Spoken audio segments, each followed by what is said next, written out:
அருட்பெருஞ்சோதி. எல்லோருக்கும் வணக்கம். திருவருட் பிரகாச வள்ளலார் திருவருட்பாவில் கடைசியாக உபதேசம் கூறியிருக்கிறார் மேட்டுக்குப்பத்தில். அதில் மகாமந்திரத்தின் ரகசியத்தை வெளியிடுகிறார். இந்த மகாமந்திரத்தை நாம் கூறினால் நம்முடைய உயிர் வளரும், நாம் மரமலா பெருவாழ்விற்கு மற்றும் சாகா கல்வியை கிடைக்க ஏதுவாக இருக்கும். இந்த மந்திரத்தில் இயற்கையில் உள்ள, பிரபஞ்சத்தில் உள்ள பிரணவ மந்திரம் என்று சொல்வார்கள். ஓம் என்ற மந்திரம் 8 தடவைகள் அடங்கி இருக்கின்றது. அதனால் இந்த மந்திரம் இந்த உலகத்தில் உள்ள எத்தனை மந்திரங்கள் இருக்கின்றதோ அந்த மந்திரத்தை எல்லாம் உள்வாங்கின மந்திரம். அதனால் நாம் இந்த மந்திரத்தை கூறினால் நமக்கு என்ன வேண்டுமோ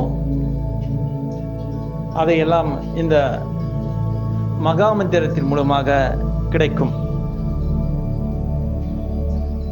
அதோடு இல்லாமல் இந்த மந்திரத்தில் உயிர் எழுத்துக்கள் இருக்கின்றது. ஆங்கிலத்திலும் AEIOU வொவல்ஸ் என்று கூறுவார்கள். அந்த உயிரை வளர்க்கக்கூடிய எழுத்துக்களும் இதில் அடங்கி இருக்கின்றது.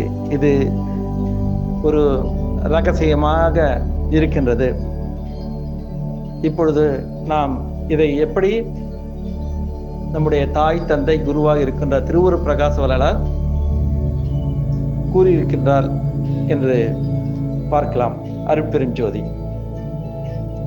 இத்தருணம் ஆண்டவர் எல்லாவற்றையும் நீக்கி எல்லோரும் மேலான இன்பத்தை அடையும் பொருட்டு முடிவான இன்ப அனுபவத்திற்கு சாதக சகாயமான திருவருள் மகா வாக்கிய திருமந்திரத்தை, தமது உண்மையை வெளிப்பட காட்டும் மகாமந்திர வாக்கியத்தை எனக்கு வெளியிட்ட அவ்வண்ணம் எனது மெய் அறிவின் கண் அனுபவித்து எழுந்த உண்மை அறிவு அனுபவானந்த இன்பத்தை நீங்கள் எல்லாவரும் என்போல் ஐயம் திரிபு மயக்கம் இன்றி அடைய என்னுள்ளே எழுந்து பொங்கிய ஆன்மநேய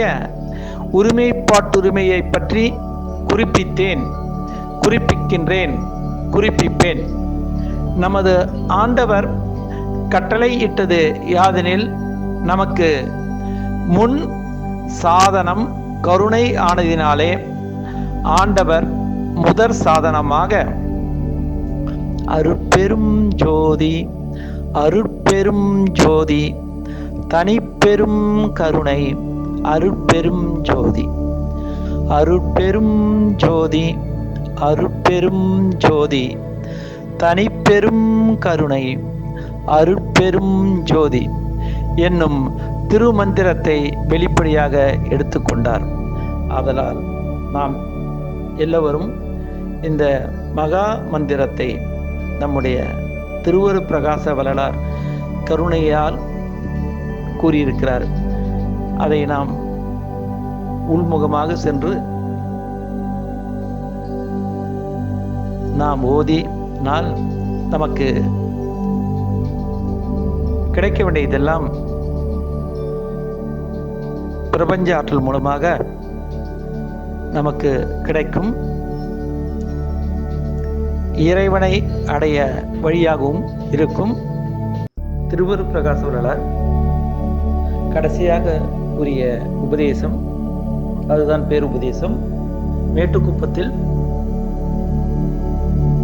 ஐப்பசி மாதம் 7ஆம் தேதி புதன்கிழமை காலை பகல் 8 மணிக்கு முதன்முதலாக சன்மாக கொடி கட்டி கொண்டியது. ஸ்ரீமுக வருடம் ஆங்கிலத்தில் 22/10/1873. Wednesday morning 8 AM. மகாமந்திரத்தில் தமிழில் உள்ள உயிரெழுத்துக்கள் உள்ளன. ஆ, இ, உ, ஏ, ஓ என்ற 5 உயிரெழுத்துக்கள் இருக்கின்றன. அருட்பெரும் ஜோதி, அருட்பெரும் ஜோதி, தனிப்பெரும் கருணை, அருட்பெரும் ஜோதி, அருட்பெரும் ஜோதி, அருட்பெரும் ஜோதி, தனிப்பெரும் கருணை, அருட்பெரும் ஜோதி, அருட்பெரும் ஜோதி, அருட்பெரும் ஜோதி, தனிப்பெரும் கருணை, அருட்பெரும் ஜோதி, அருட்பெரும் ஜோதி, அருட்பெரும் ஜோதி, தனிப்பெரும் கருணை, அருட்பெரும் ஜோதி, அருட்பெரும் ஜோதி, அருட்பெரும் ஜோதி, தனிப்பெரும் கருணை, அருட்பெரும் ஜோதி, அருட்பெரும் ஜோதி, அருட்பெரும் ஜோதி, தனிப்பெரும் கருணை, அருட்பெரும் ஜோதி, அருட்பெரும் ஜோதி, அருட்பெரும் ஜோதி, தனிப்பெரும் கருணை, அருட்பெரும் ஜோதி, அருட்பெரும் ஜோதி, அருட்பெரும் ஜோதி, தனிப்பெரும் கருணை, அருட்பெரும் ஜோதி.